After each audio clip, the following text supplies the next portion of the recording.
নমস্কার বন্ধুরা, আশা করি সবাই ভালো আছো। আমি আবার একটা নতুন ডিজাইন নিয়ে আপনাদের সামনে চলে এলাম। ডিজাইনটা দেখুন, আমি একটা লতার পরে এই লাভের মতন এই ডিজাইনগুলো তৈরি করেছি। এই ডিজাইনটা আমি কিভাবে তৈরি করলাম সেটা এখন আপনাদের সামনে আমি গুণে বলে দেবো। এগুলো তৈরি করতে অনেকক্ষণ সময় লাগবে, তাই জন্য গুণে বলে দিচ্ছি এই জিনিসটা আমি কিভাবে তৈরি করেছি। এবার আমি গোনা শুরু করি। কিভাবে প্রথম থেকে করলাম, এখান থেকে আমি 1 2 3 4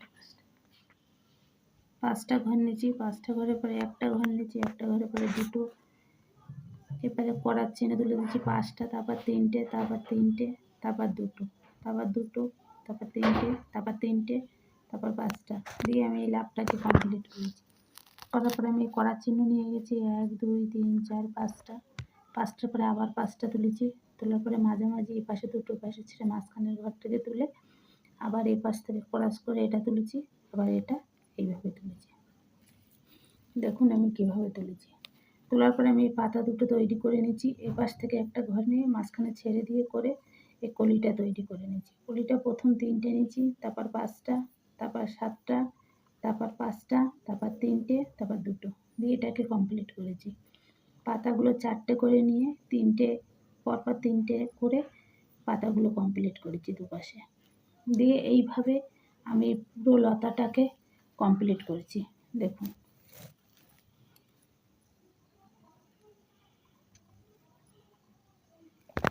কি সুন্দর লাগছে দেখতে। এটা খুবই সহজ, আপনারা 1 মিনিটও লাগবে না তুলতে, এত সহজ।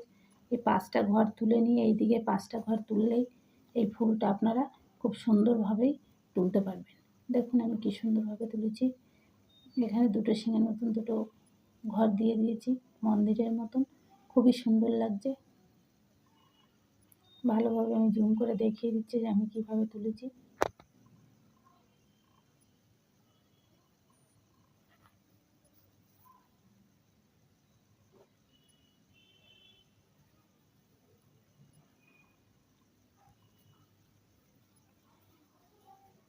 জুম করা দেখলেও আপনারা তুলতে পারবেন। এই যে 5টা পুরো ঘরগুলো বোঝা যাচ্ছে যে আমি কটা ঘরের পরে কটা ঘর তুলেছি, আপনারা ভালোভাবে দেখতে পাচ্ছেন। এইভাবে এই ঘরগুলো তুললেই এই ঘরটা তুললেই আর কোনো অসুবিধা হবে না। এই ঘরটা তুলতে পারলে এই 5টা ঘরের পরে আপনাদের পটাপট এখান থেকে ঘর বেরিয়ে আসবে। যে কীভাবে আমি এটাকে তৈরি করেছি। নমস্কার বন্ধুরা, আশা করি সবাই ভালো থাকবেন। দেখবেন কেমন লাগছে ভিডিওটা। নমস্কার বন্ধুরা।